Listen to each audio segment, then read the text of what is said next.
Hi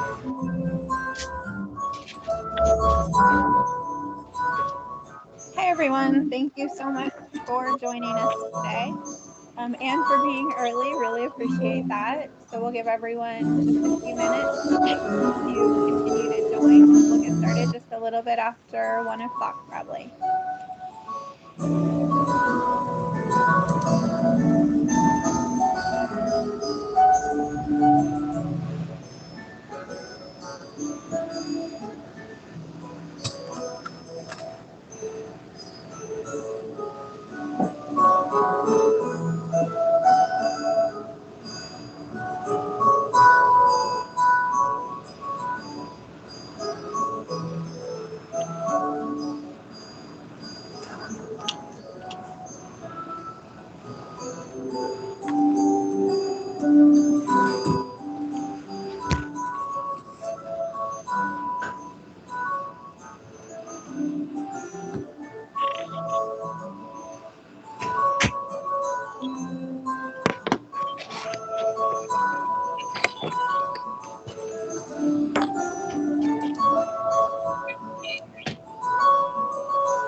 Can they hear if I talk to you in that meeting? Hold on, wait, because I gotta, no.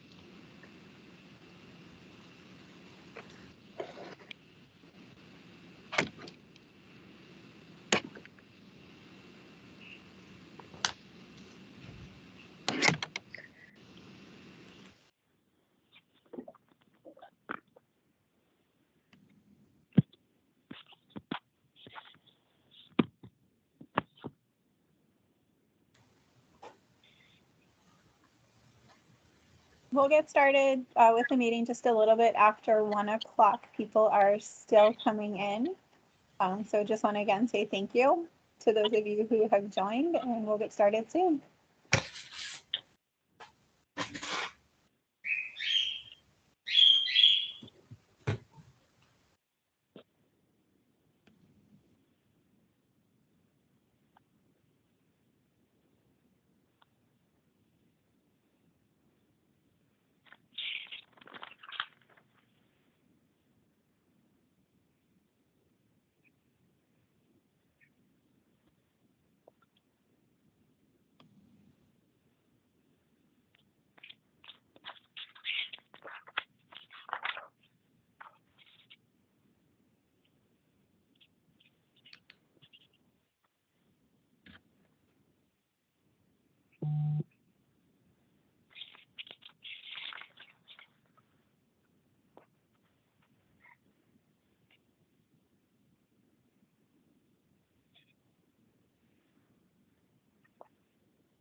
All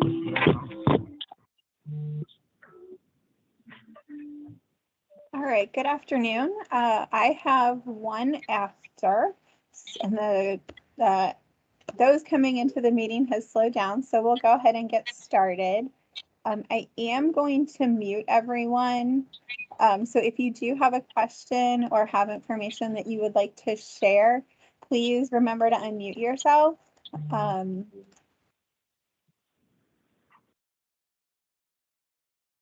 And if you have technical difficulties, use the chat as well. This is the first time we're using Teams, so I'm just going to ask for your grace and to bear with me as I learn to use this new platform. So we will go ahead and get started. Thank you all for joining us. Very excited to have so many people on the meeting today. I know there is a VPK call that starts at 1:30, so I know some people have to jump off to get on that call as well. Well, I can't promise we'll bust it out by 1:30, but we'll see what we can do. But I do understand if you do have to leave. So to start with, I'll introduce myself. My name is Jancy Long. I'm the Director of Quality and Inclusion with the Early Learning Coalition here for Flagler and Volusia. And people are still coming in. Just first want to give an update. Hopefully you've heard that we are in the midst of implementing some workforce initiatives. We got funding through the SARSA grant to recruit, retain, and upskill. Erica is our professional development coordinator. She's been sending out a professional development newsletter and also reaching out with opportunities that we have to support you all in the hiring of new teachers, and then also to develop leaders with a director academy. I'm going to put it in the link in the chat. So if you do have questions about any of that, check out the website, email us at quality@elcfv.org. There is, part of with the hiring of new teachers, what we are offering with that recruitment is we have funding to pay for their first 160 hours of employment at a rate of $12 an hour, so you will be reimbursed for that. We can also reimburse for the cost of the DCF training and pay for CPR training. There is additional support that's available. Erica, as our professional development coordinator, will check in with the teachers just to see if there's any additional supports or training that they feel they need, and offer communities of practice each month so the teachers can develop a peer-to-peer connection and hopefully get support from each other as they enter into this new field. So there's certainly a lot of benefits available, and we hope that you do take advantage. It does have to be a new teacher to the field, so you can't steal your neighbor's staff and take advantage of these opportunities if they're brand new to the field, or they have to have been out of the field of early education for at least 1 year. So those are the criteria. There are some other criteria that as you work with Erica, you'll get into more detail, but that's just a brief overview of what's available under the workforce, the recruit, retain, and upskill. Hopefully too, we've been promoting early learning, and we've had a lot of news coverage. The local channels, Channel 6, Channel 2, Channel 13, all did stories. You probably saw, hopefully if you saw it, you saw DJ being interviewed and just touting the importance of early learning and the role that you all play in caring for kids, getting them ready for kindergarten, and why the teachers are so important. And also that I know you all are short-staffed, we're aware there's wait list for throughout Volusia and Flagler counties. So we just want to get the word out and hopefully recruit more to the field. If you have any ideas or suggestions for where to recruit or other, options that maybe we haven't thought of, again, please feel free to reach out. If you have ideas, you want to put them in the chat, I'll take that too, because we're all in this together and we want to get through and really, hope that the community understands the role that you all play for the kids. Any thoughts on that? Anybody want to share?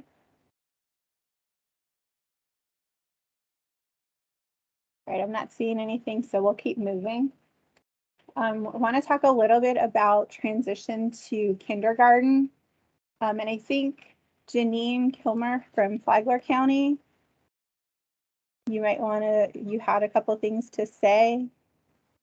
Do I have to unmute you? No, I just did. Okay, good deal.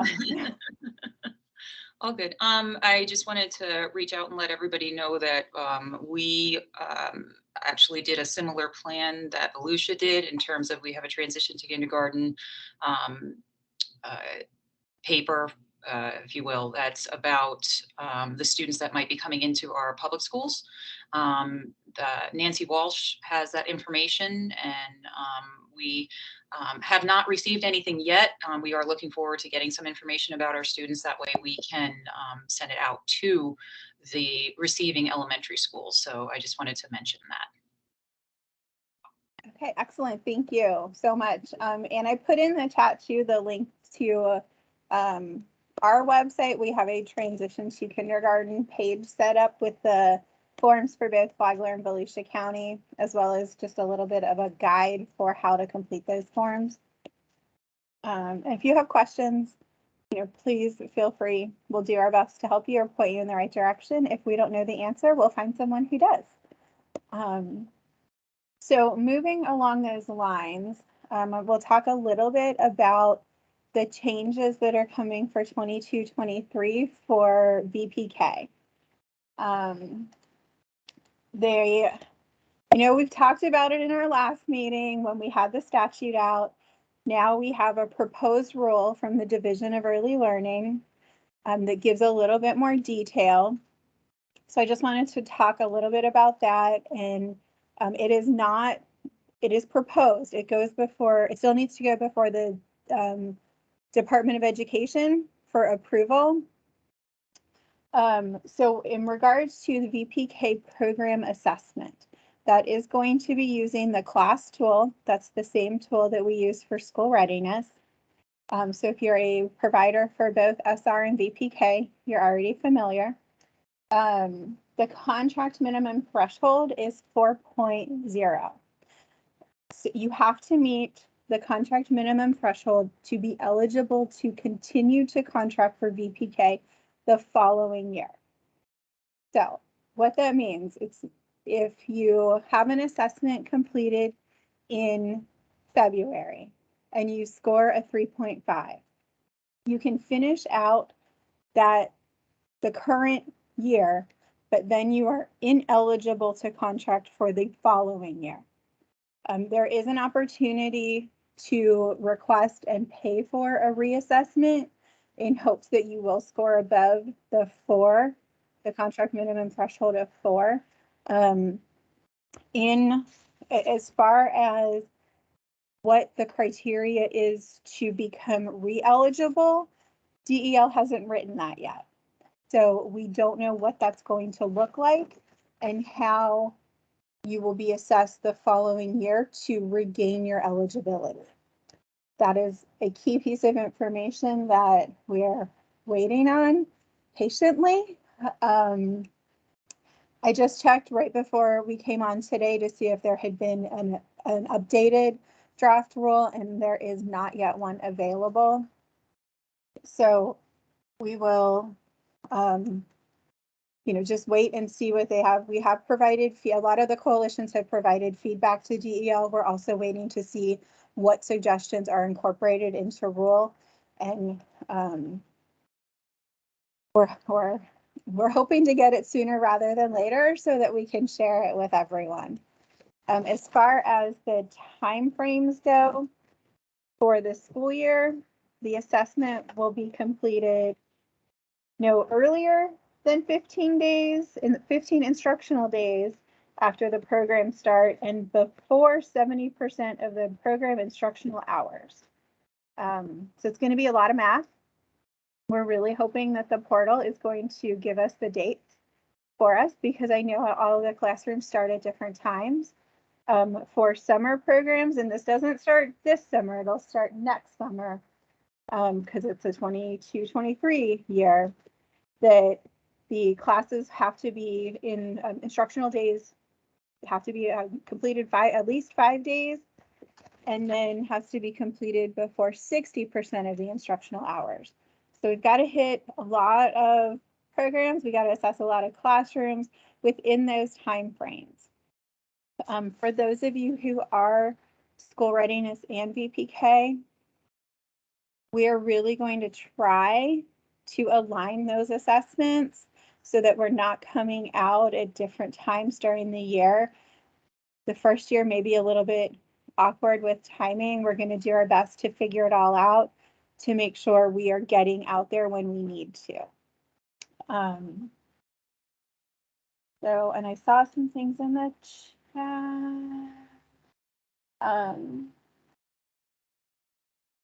Yes, I do plan on sending a recording of the meeting, the transition to kindergarten, both the guidance link and the T-form link only give you the form itself. Is the guidance to the form to just help you figure out where to send the completed form.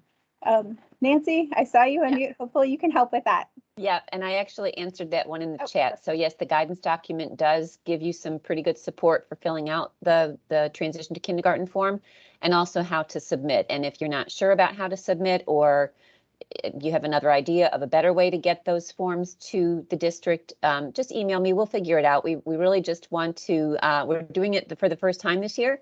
So we want your feedback as to how we can make this easier for you because we know it's going to be some work on your part. So please do reach out and let us know. Here's what I can do. If you can't do all students, that's fine. I know Janine would be happy to have data on whatever students you can get her information on, and same holds true for Volusia. So really appreciate you guys testing this out with us. Thank you. Yeah, and absolutely anything, like, don't feel obligated to fill out every single part, just as much as you possibly can, especially because this is our first time around. We want to see what information we can get. Okay, and Emily, I'm seeing that the link is not working for you. Let me check on that, okay? Yes, please email me, yes. All right, wonderful, thank you. And Catherine asked the question, which form do we fill out for each child? There's a form for Volusia and a form for Flagler, correct? Yes. I will put the link to each form in the chat specifically so you know which is which. Wonderful, thank you. And I see a question about the assessment, and so the assessments that you have been doing on the children, that's also going to change. So I'll get into that in a little bit, but the assessments that I mentioned where you have the contract minimum threshold, those are the program assessments. So that is an assessment where a quality specialist who is a certified observer in the class tool will be coming out to observe each classroom in your school or in your center. And that's what's going to generate what's the composite score, that you have to have the 4.0 as the contract minimum threshold. So that is the program assessment. Another big change that's coming is very similar in name, but it is the Progress Coordinated Screening and Progress Monitoring Program. So that is going to replace Bright Beginnings. If anyone piloted the STAR assessment, that's the tool that's going to be used, the Renaissance STAR assessment. And this is the assessment that is will be done for every child who is enrolled in the classroom. There's time frames that have to be done 3 times a year. So there's progress monitoring 1, 2, and 3. And there's the first 30 days is progress monitoring 1, progress monitoring 2 is where at least 40% of the hours have been completed, but no more than 60%. So smack in the middle of the year. And then progress monitoring 3 would be the last 30 instructional days of the VPK program. And so this is what's going to look at norm referenced assessments of kids and also the learning gains of the kids. This information, along with the program assessment score, will be used to create a performance metric. The rule has still not been released on exactly what that's going to look like. We're still waiting on that from DEL. But this information that I just shared regarding the coordinated screening and progress monitoring is in a draft rule. Again, still needs to go before the Board of Education for approval, but that's the information that we have so far. It is an assessment that's done through technology, so it will be on an electronic device. We have tablets that we will be distributing hopefully very soon. DEL did fund each coalition to purchase a certain number of tablets to give to VPK providers so that you will be able to implement this coordinated screening and progress monitoring.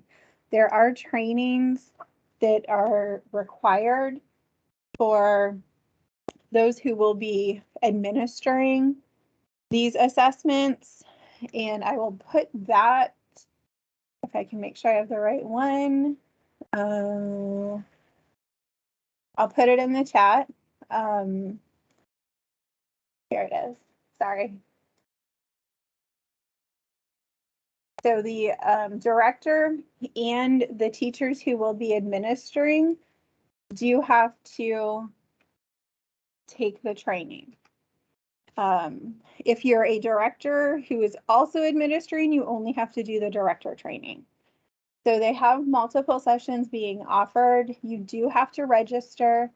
It will ask for your provider ID or your EFS ID. That is what you use in the portal. That's your provider ID. And the teachers will need that information as well to register. I don't know. Just looking through my notes on the draft rule, again, that's available on DEL's website. Waiting to see if there's any amendments that are going to be added based on comments. Certainly, if you have any comments, feel free to share them with us and share them with DEL. If we are part of the pilot program, do we need to do the trainings? My understanding is yes. Even if you piloted, you still need to attend one of the trainings because that's how they're going to track it. If that changes, we'll definitely let you know. And I see, Erica, you've got a hand up. Feel free to unmute and jump in. Yes, no, I just wanted to confirm. So the assessments, I'm new as a director, so I just need to, so the assessments that I was giving, which was like about three times a year, is all going to be done on a tablet. So it's all, and then that will be provided to our schools. Correct. So Melanie just put a picture of the assessment kits that you're going to be getting. So it has a tablet, a case, headphones, some wipes, some other goodies. Sorry, I can't tell from the picture, but we are, along like in a bin so you can keep it all together. So those are the tablets that the child is going to need to complete the assessment. And they'll cover more of that in the training that you have to register for, because it's no longer on paper. So anything you were doing before on paper you don't have to stop. Unless you're doing it for some other reason, but you don't have to do it for DEL or for the coalition anymore. Okay, yeah, I already registered, but it gave me, what I did is register under director and also lead. So do I need to go back? Because I registered for tomorrow. Do I need to go back and change that? Because they gave you two options. They actually I was able to do the director and also mark off the lead teacher as well. So both. Okay, so you only will need to complete the director training. is the guidance we've been given. So if you do that and you are going to administer, then you'll be fine. It's okay. Just gonna address a couple questions. Erica, I'm sorry. Any other questions? No, that'll be it. I mean, we don't need to apply for it. We're on the list and they'll just send it to us. Do you know by when? That's my understanding. I don't know when they're gonna send out the links. Okay. I'm sorry. No, you're fine. You're fine. Okay. Thank you. You're welcome. So let's see, just like going down through the chat, the children will take the assessment on the tablet. So the teacher is there to support, but it is the child that is completing the assessment. As far as the tablets, based on the budget, we are for VPK classrooms that have up to 12 children, we'll be getting 1 tablet. VPK classrooms that have 12 or more children will be getting 2 tablets. And that's based on this past year's enrollments.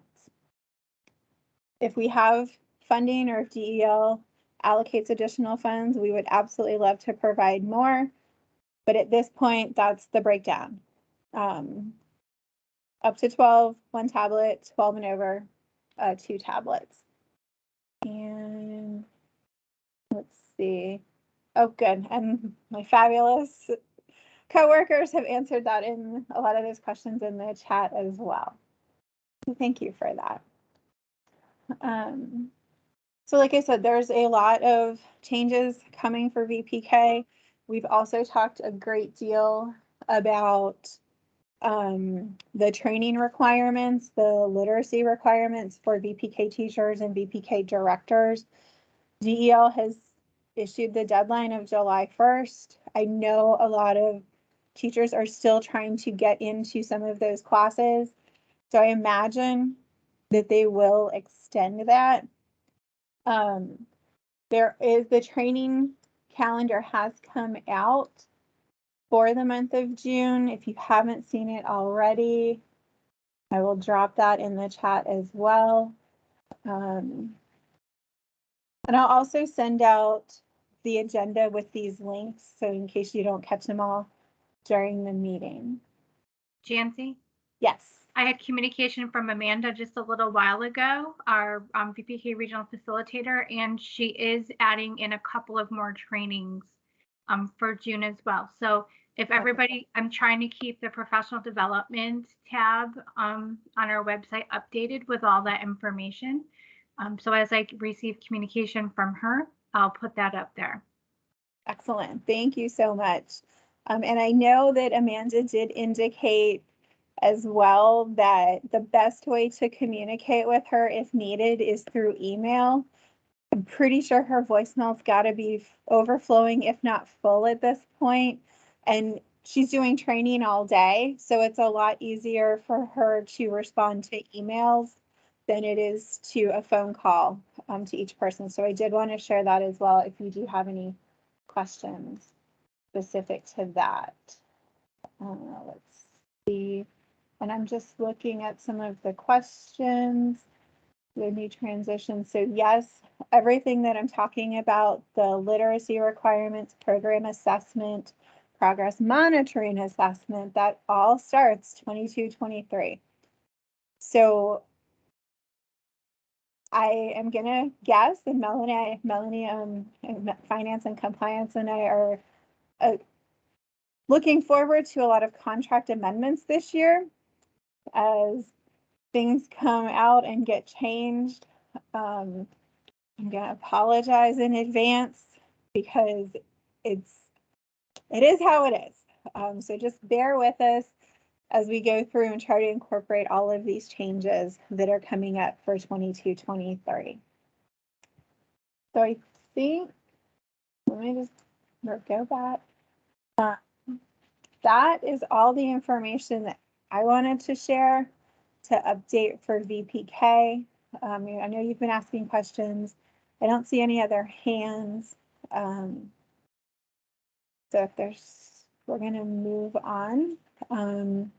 Let's talk a little bit about the ARPA grant. And I saw Jennifer Kane on here earlier. She is, I'm going to call her our ARPA guru. She's been processing these applications. So the first round is complete, and now the second round is starting.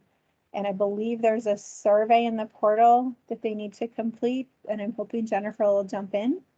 And survey 2 is available for providers who had their original ARPA application approved 80 days ago or more than 80 days ago. So it won't be available for providers who have a more recent approval than 80 days ago. okay, perfect. Thank you very much. I knew you would have the answers and the details that everyone really needed to know. The initial installment application is still available through June 30th. Okay, perfect. So if anyone who is on this meeting has not applied for ARPA, please jump on that and get that done to be eligible for those grant dollars. Let's see. So I'm going to give, I think Rutha had some training updates that she was hoping to share from DCF and from Daytona State.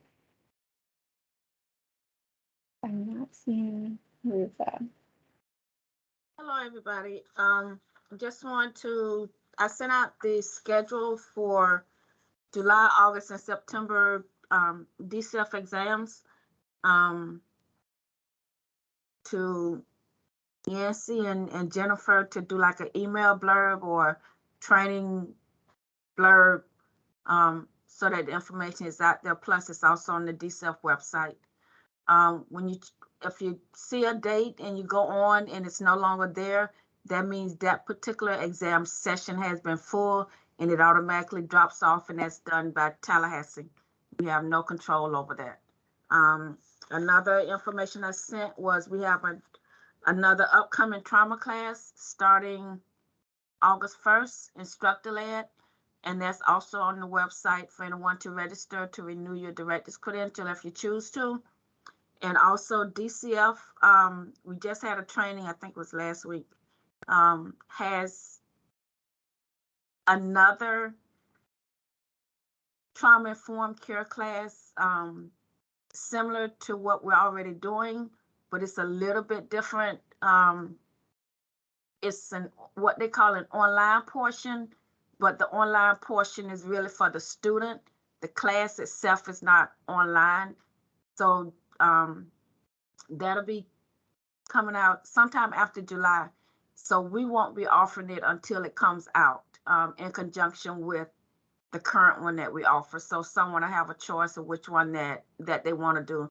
But the criteria are still the same. It's still five face-to-face class meetings.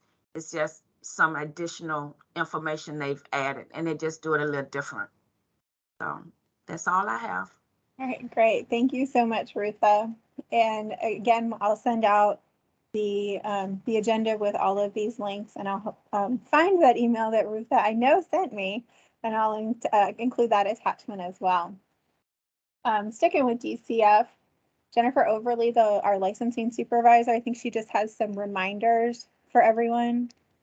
Jennifer, do you mind if I jump in just before we get started with you? I see a couple questions in the chat, Jancy, about providers are asking who can they reach out to about the ARPA grant? And I don't see a response from us at ELC yet, so I don't want to put somebody's name in there that's not the right person. But I know we've got a couple providers asking for a contact regarding ARPA. I will go ahead and volunteer, Jennifer. Yeah, I'm putting my contact in there. Thank you. I was going to do that, but I didn't want to put you on the spot, Jennifer. Thank you. Thank you so much. Okay. All right, Jennifer Overly. Hi, good afternoon. I just wanted to remind providers that we're at that time of the year where the in-service requirement is due by June 30th for your staff to have those 10 hours of annual training. So be checking your folders and make sure that they have completed that training, that it is on the training log that the counselors look at. They will start monitoring that July 1st. Okay, so I wanted to remind everybody about that. We don't have any new rules or regulations coming out. We do have a new inspection template coming out for the abbreviated inspections. Those are for providers that have not had any class 2s or class 1s in the previous 2 years. It's going to use a different key indicator system. So it's a little different than what we do now. There will be certain things that we look at each inspection, and then the computer will generate one extra statute regulation to look at to determine compliance. So the counselors have not been trained on it yet. We have had some information, but no training. So that's going to happen next week. And then you guys got an email today asking if you wanted to participate in webinars for providers at the end of the month.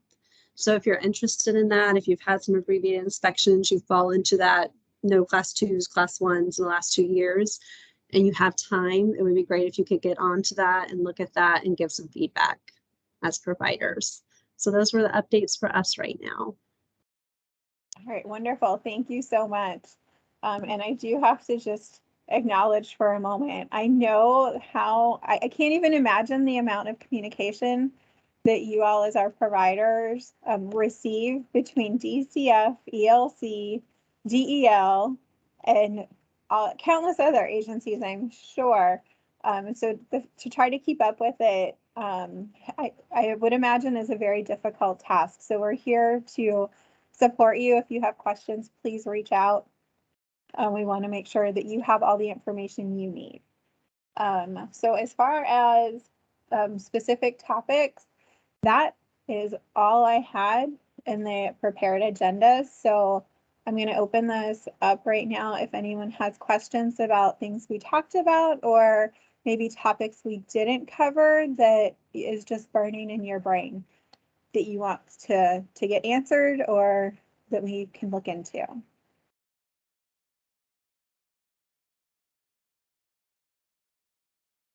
Okay, and I'm looking in the chat. Where can this be found? The VPK program EFS mod ID. That is your provider ID, is what it will say in the portal. I hope that answers the question for Farida. Okay. And I see a hand. Please feel free to speak up, Jan. Hello, this is Jan Rule. I just have a question about the ARPA funding or the grant, and I guess Jennifer Kane would need to answer this if she's still on. I haven't filled out part 2 yet because I didn't know how far back to go into my QuickBooks. It says if funds were spent in the category, you're supposed to enter the amount spent for each category. Am I just entering the amount for 2 months worth, April and May, or am I entering, how far back do I go to the beginning of the year to enter the amount spent, for instance, for PPE or for goods and services, for workforce investment? Let me search for the first day, because I know you can go back. I know you can go back at least the 90 days, but let me look for the specific date and I'll let you know. Actually, I'll post in the chat so everyone knows. All right, thank you. All right, thanks, Jennifer. Other questions for the good of the group? Okay, I am going to attempt to open breakout rooms if there may be some specific questions you want to ask in a smaller group. I don't know how this is going to work. And it looks like I'm going to have to assign to rooms. Oh, this may not work. You may have to ask any questions you have to the big group.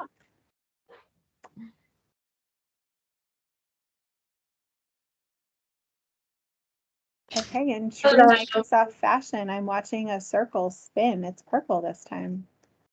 I have a question. Do you guys hear me? Yes. Is it possible that I could get the DCF calendar through the chat so I could download it and print it? Because I have a staff member that needs the exams, and I heard when she called, they told her that the month of June was already booked. Miss Yuritsa, I just emailed it to you. Sounds good. Thank you. I couldn't find a way to attach it into the chat, so I just emailed it to you. You should have just received it. Okay, thank you. I appreciate it. You're welcome. And the month of June is already booked for the DCF exams because it went out already before June. Erica, it's Catherine. Can you send that email to me too? I need that calendar. Thank you. So I will, and when I will send out, like I said, the follow-up agenda with the links that were put in the chat, and I'll also include those other attachments. So everyone will have it. And I see And another the schedule hand. is also on the DCF website. When someone goes into their student portal, I just sent it to ELC and licensing with everything already combined, just for a little easier, convenient looking at it. But it's already up on the site. Perfect. Thank you so much. I see Laura has a hand up. Please feel free to unmute. You're still muted. Laura, if you're talking, I can't hear you.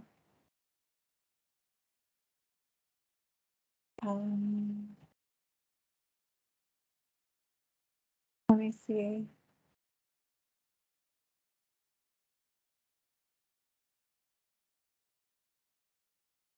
Laura, are you able to unmute yourself? There we go. It finally, I don't know. Okay, there we go. The wind blew into land. So I attended the workshop for the pre and post assessments in May, and it said that we had to do the statement was we would do small groups of 5 for the testing. So how are 1 and 2 tablets going to accomplish that when you have 3 VPK classrooms of 18 each? That's a great question that I do not have an answer to at this point. Okay. Like I said, we purchased the tablets and the supplies with the funds from DEL specific for that. And the funds came about before we had the rule and the guidelines. No. So, yeah, shocking. I know. So, that's something that we have talked about internally. We know it's going to be a potential issue, so we just don't have an answer. So a training that I took prior, I received an iPad. Can I add that to the mix? Is there some law that says I can't?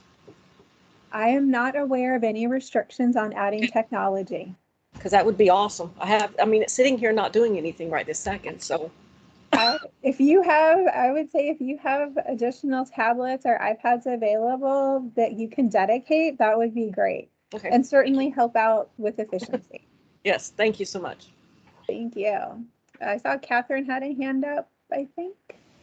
Yes, I have kind of a statement and a question. The lady that just talked, it's a web-based program, so you can use any iPads or tablets that you have for that, just so she knows. My question though is, are we for the recruit, upscale, join, I forget the name of the order, do they have to do, they already did the pre-service training, can they do exemption exams, or do they have to do all the DCF courses and then do the test? I'm going to defer to Rutha or Erica, who know more about the training and exemption exams. Okay. Well, for the DCF exams, if anybody choose to exempt out, they just have to call the 188 number in Tallahassee. If they're going to take the exams without taking the courses, they can initially do that. Okay. If they fail an exam that they took without taking the courses, the system itself would not allow them to re-register for that failed exam until they take the course. Okay. And then it will allow them to re-register for the exam that they may have failed if they took it without taking the course. Okay, yeah, because I was on this morning with her and she couldn't just sign up for the test. So I'll have her call. And then, of course, we'll pay for, because she's on the recruit rejoin, whatever ones that she fails, and then pay for the test. Okay. Okay, perfect. Yeah, and that would be reimbursable. If they do the exemption in the test, that's reimbursable. Can we pay for them online, or do I need to send her with a school check when she takes the test? The exams are paid for online. Online. Okay, thank you. Let's see, Erica, is your hand up again or still? Yes. I have one more question. At the beginning, when you were talking about the assessments, I thought it was the assessments that we give the kids throughout the year. So I don't quite understand. Is that something that was done during the year? Someone was supposed to come out to give you an assessment, or? So that is brand new starting July 1st. Okay. Is the VPK program assessment. And so we will have our quality specialists will be coming out and doing, it's called an observation of each classroom. And then the scores for each classroom are totaled, and each provider gets what's called a composite score. And so that is, the composite score is what must be above a 4.00 in order to contract the following year. It's super confusing, I know. But this is brand new to VPK, and it is every classroom every year is the way the current rule is written. Public Okay. and private schools. Do they give you anything like a form, something to go by that they'll be taking a look at, or? So we have we have quite a few professional development opportunities available regarding class. We're offering an intro to class, which is a full day. We're going to do it virtually, I believe. Erica, is that correct? She's nodding. Great. It's going to be virtual for VPK directors and teachers. We want to offer that to our VPK only providers first, because the class is new for program assessment this year. So we'll have that available, and we will also have what's called class group coaching. That is more intense. That is really for teachers on what the observer is looking for, and then how to promote those student-teacher interactions that class looks at. And that is, Erica's going to be doing that training July and August. And again, we want to offer those seats first to VPK only, and then if we still have seats available, we'll open it up to school readiness as well. Okay, and I guess we'll be receiving an email regarding that? I think an email was sent out last week. I'm not 100%. Erica, did that get sent out? I believe so, and I just put my email if anybody's interested in registering or learning a little bit more, which would be appropriate for the directors and teachers. I'd be happy to answer those questions. And we also can give access to the Teachstone online training. It gives a brief class overview. I think there's a 2-hour and a 4-hour class primer that we can give you the access code for. So again, reach out and we'll be glad to share that with you. Okay, we reach out to you by emailing you, right? Is that okay? Yep. Yeah. Yep. And I popped my email in the chat. Oh, okay. Thank you. You're welcome. And I'm just looking through, did I miss any questions in the chat? So I have a question. I know you're talking about the VPK trainings for the new assessment and all that stuff, and then if there's any space available for school readiness, is there another way where, for example, right now, as we all know, we're getting new staff due to the COVID situation. They're not familiar. I'm training them my way, of course, because I've been a teacher and now a director, but I would like them to get a training from ELC when you guys come and do their assessments in their classroom, not VPK, but the regular classrooms. Is there a way I could get information? Do you guys come to the school? Is it virtual? How does that work? So we can give you the access code to give to each teacher for the online self-paced training. That would be the class primer. We can look at offering additional sessions for the intro to class. It would be a full day training, and that'll just depend on the demand. If we fill up the first training schedule, we will definitely offer a second. So reach out to Erica, reach out to quality. If you have staff that you would like to put through the training, we will absolutely do our best to accommodate, and we can add extra days if there's a demand for it. I just don't want to offer multiple days and have 2 people show up when we're allocated, or when we're out, we can have 50. So we'll do our best to accommodate, but we need to know that there's definitely a need, and we need to fill up the training we have already scheduled. Okay, I'm interested in that, so I'll email Erica, because all my staff is brand new. I'm not gonna lie to you. Yeah. And I know I try to tell them, because I know you guys do the assessment, and one of the things is like not saying no to a child, and that's one of the things I'm trying to stop them from doing.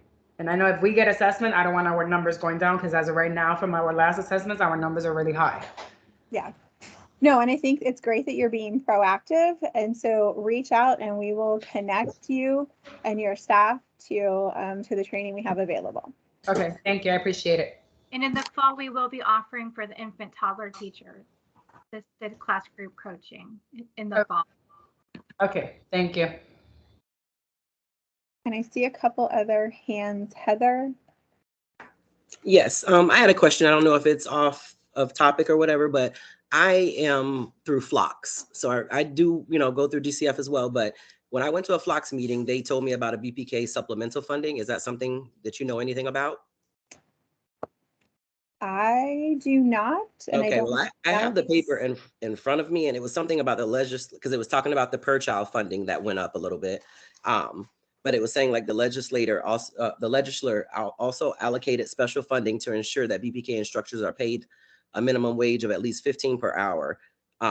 Right now, I guess it says that most are paid like about $12.50 per hour, but there is money out there. And I when they gave me this, I don't know how to find what it is, but it's saying that they will pretty much give us money to make sure our BPK teachers are paid $15 an hour, starting, I believe it says June or July. I haven't read the whole thing right here. I'm sure it's one of those that starts on July 1st. Okay.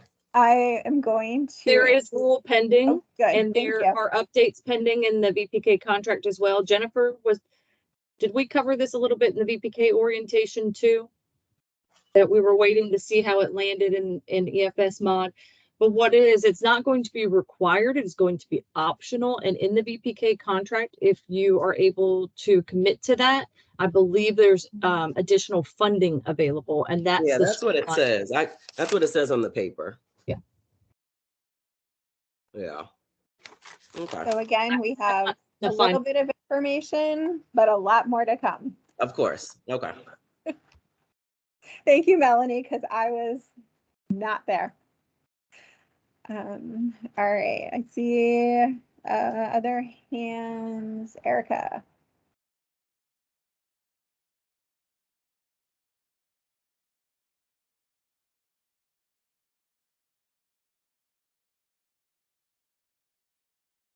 Or Heather. Oh, your hand just, I don't know if that's up again or. No, we just didn't take it down. Okay. Tammy asked for clarification of provider ID versus EFS mod ID. It's the same number, if I'm correct? Yes. Yes, it's the same number. We just call it something different on our side. Yeah, it is a synonymous term. I thought she said, what did I just? Okay. Are there any other questions? Oh, I see some. Is ARPA and CCSG the same grant? Not familiar with CCSG.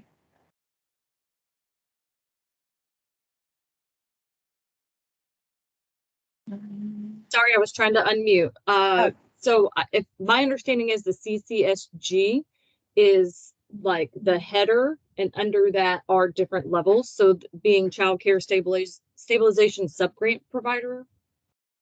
And then under that are fundings. For example, there was the CARES, the CRSA, and now the ARPA, which all have wonderful, long, lengthy meanings. And the silliest acronyms. Thank you. Thank you, because It's the child care stabilization grant is funded through ARPA, which is the American Rescue Plan Act. okay. Got it. Thank you. Sorry if it's clear as mud. That's okay. Let's see. Alicia asked, program assessment observations are done for all classrooms, so it's all VPK classrooms will be part of the assessment.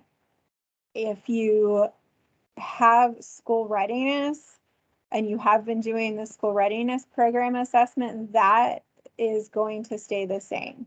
And as I mentioned, we're going to try, if you're a dual provider, if you do SR and VPK, we're going to try to align those assessments so that we won't be coming out, multiple times throughout the year. We'll just have to see, we'll do our best to make that accommodation. So it is not months and months with separation.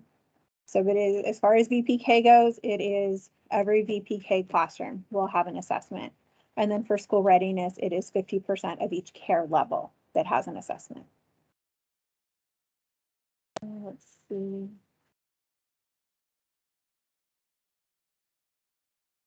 Are there other questions that I might have missed in the chat?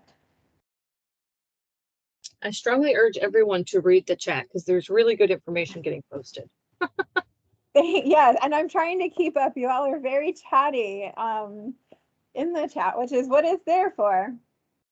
So, not seeing other questions at this point.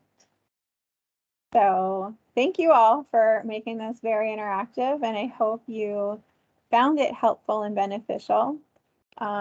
We may, going forward for our quarterly meetings, we may look at changing the date and time because it does conflict with the statewide VPK conference call, which, as you've heard, there are a lot of changes. So we want to make sure that we're all trying to keep up with that too. As we get information, we will certainly share it. Try to do it in as efficient as possible to not inundate you with emails, but there's just a lot coming down right now. So thank you all so very much. And I think I will hang out for a little bit if there are other questions. If not, thank you. And we'll be in touch soon enough, I'm sure. Thank you for coming. Have a great afternoon. Thank you, Jancy. Bye. Bye. Thank you.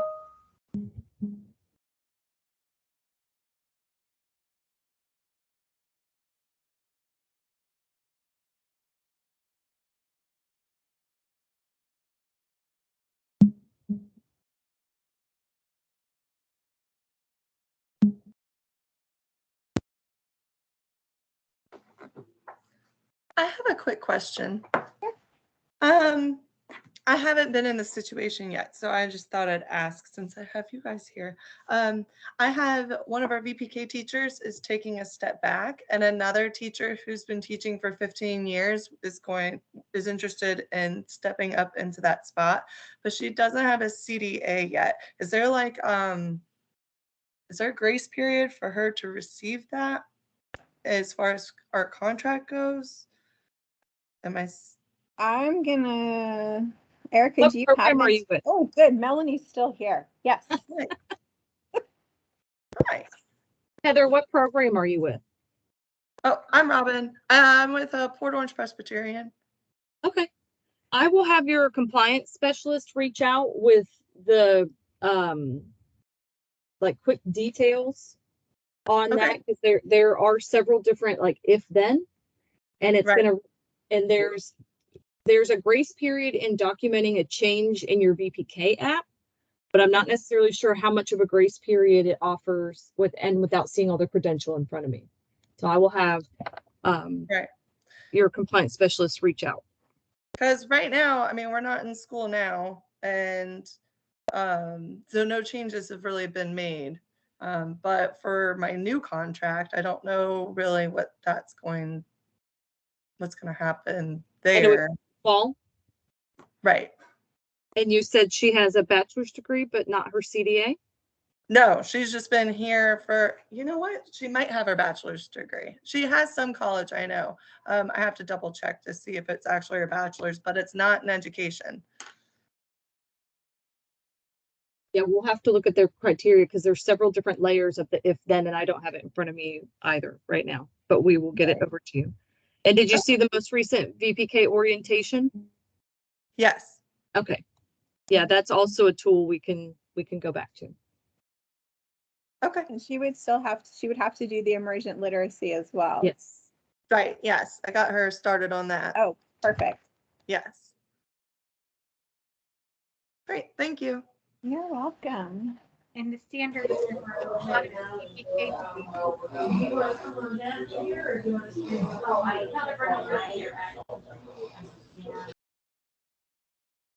What was that, Erica? the standards training is also part of the new requirements, and some people are forgetting to do the up because there's an updated standards training that came out. So some teachers are forgetting that portion because they think, well, I already have standards training, and not realizing it's a new one that's come out. So we've had to remind a few teachers about that. No, that one, she took that just I think 2020 or last year. That one's good. Okay, good. Yes.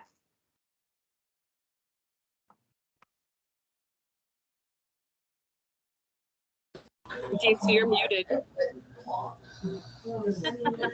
Yep, at least one per meeting. I've got to be called out. So I did see some other questions in the chat. Kim had asked about the second payment.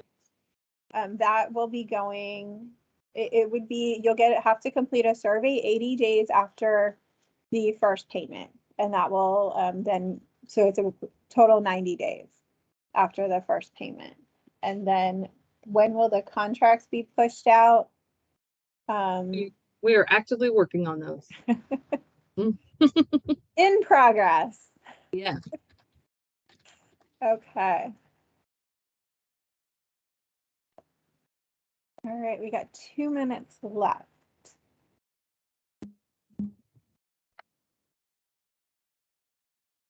All right, well, I'm gonna go ahead and end it then. Thank you all so very much. And like, if you do have questions, reach out and we'll do our best to get you answers.